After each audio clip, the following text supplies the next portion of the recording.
Добрый день, меня зовут Савчук Олеся Ивановна. Вот гэта невеликая книжка, гэта подручник латинской мовы. У мінулыя стагоддзі лацінская мова была міжнароднай мовай навукі, адукацыі. На лацінскай мове пісалі і навуковыя працы, і рэлігійна-палемічная літаратура, выходзіла мастацкая літаратура. У Великім княстве Літоўскім у 16 стагоддзі кожны адукаваны чалавек большай ці меншай меры ведаў лацінскую мову. І нашы аўтары таксама пісалі на лацінскай мове, напрыклад, мастацкія творы, калі хацелі зафіксаваць якія-небудзь значныя падзеі дзяржаўнага ці грамадскага значэння. Напрыклад, яшчэ ў пачатку 19 стагоддзя дысертацыі пісалі, абаранялі, друкавалі на лацінскай мове. І адукацыя будавалася на лацінскай мове.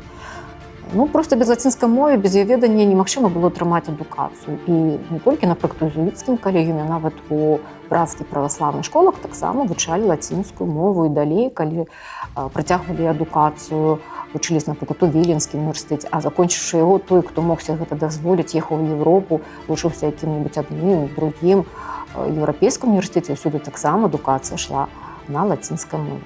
Вось гэты падручнік склаў аўтар Эмануэль Альвар, альбо Альварес. Гэта быў партугальскі монах-езуіт, які жыў у 16 стагоддзі. Ён быў вучоны, лінгвіст.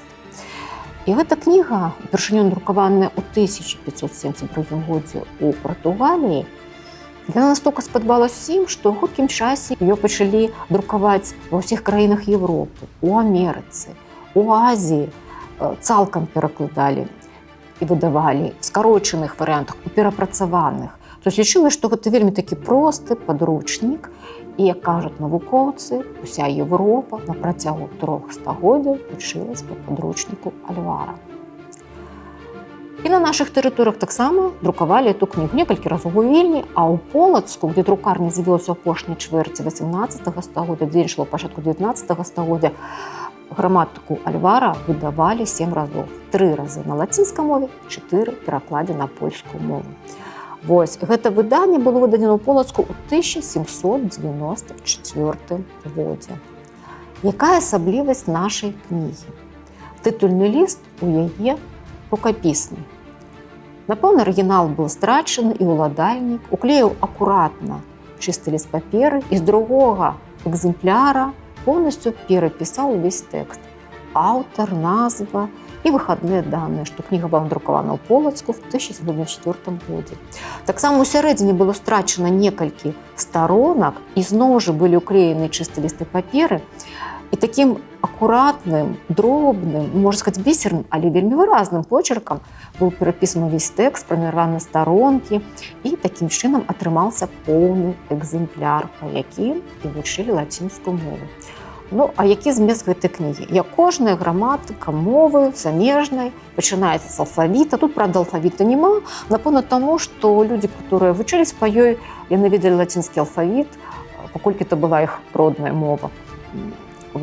А тут проста асаблівасці менавіта лацінскай мовы. Далей ідзе наступны раздзел, гэта граматыка. І граматыка традыцыйна пачынаецца з назоўнікаў, скланення па склонах. Таксама можам звярнуць увагу, як упрыгожана кніга, гравіраваныя заставкі, канцовкі. Наступная частка – гэта сінтаксіс. І таксама упрыгожана заставка. І зноў жа можам паглядзець на наступныя старонкі. Яны былі где-то ці парваныя, ці, можа, адарваныя. Яны акуратна, где-то как тут в уголок падклеены, где-то дапісаны яшчэ некалькі слоў, якія былі страчаны. І вось такім чынам па гэтай кнізе вывучаў лацінскую мову, напэўна, не адно пакаленне шкаляроў вывучалі лацінскую мову.